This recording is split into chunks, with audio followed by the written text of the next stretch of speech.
On 20th December, the Dorbar SHNONG Wahingdoh had felicitated all health workers and COVID-19 volunteers at a function that was held at the JAIAW SHYIAP-LUMPYLLON Community Hall. The chief guest on the occasion was CEO of the DDMA, PHAWA, while the guest of honor was the Director of Health Services MI, Dr. AMAN. Also present were the headman of Wahingdoh, R.S. MARBANIANG, General Secretary of the Dorbar SHNONG Wahingdoh, F. NONGKYNRIH, members of the Dorbar SHNONG, frontliners, volunteers and others. Addressing the gathering, Dr. AMAN appreciated the sacrifices and effort put in by each health worker and volunteer during the entire pandemic. He also thanked the Dorbar SHNONG Wahingdoh for having organized a program to recognize and honor the frontliners of the locality.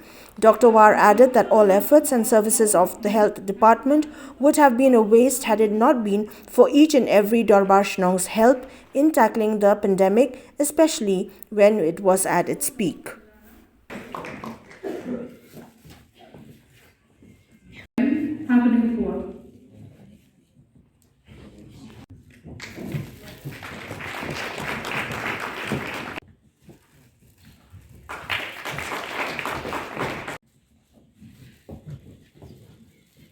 Dr. Provincial and State Nodal Officer, National Tobacco Control Program.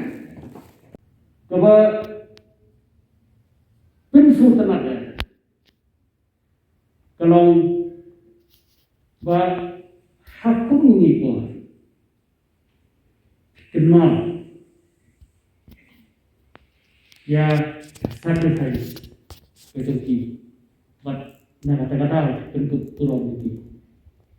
Nakaliang lihat di pandan di penpahi di sumu ia pada pasna. Patipat jaga sedang di Prabowo.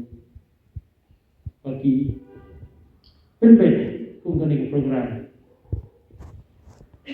Kawan lampung kecing air sil ya baru bagi nang hamprai function have.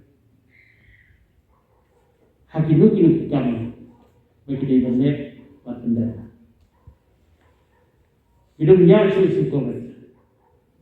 Natai nilai ihau arhajar aku, nilai ihau arhajar aku. But kani kau ingat but nak ongi hababun kitingelan. Nadu menceritakan hadu mentah. Bangi lada amdai badan kita basna. Kekam ketini kelam bangi kepergok. Minfir. Ya kata nila ada kubur, nila ada omnya di press conference di sini. Nah saya nakalian di government telah kubur di kata. Tapi kita kubur kebat kadang-kadang kita biar functioning di Dorbar SHNONG. Andrei hagen iklam ni kumno di Dorbar SHNONG teri. But mana ini berbatai itu? Hakan berkom. Ya, ketika yang betul nabata ketinggian yang trong bài mà trong SHNONG, trong khi but cũng chưa bài mà trong SHNONG là kỳ thì thà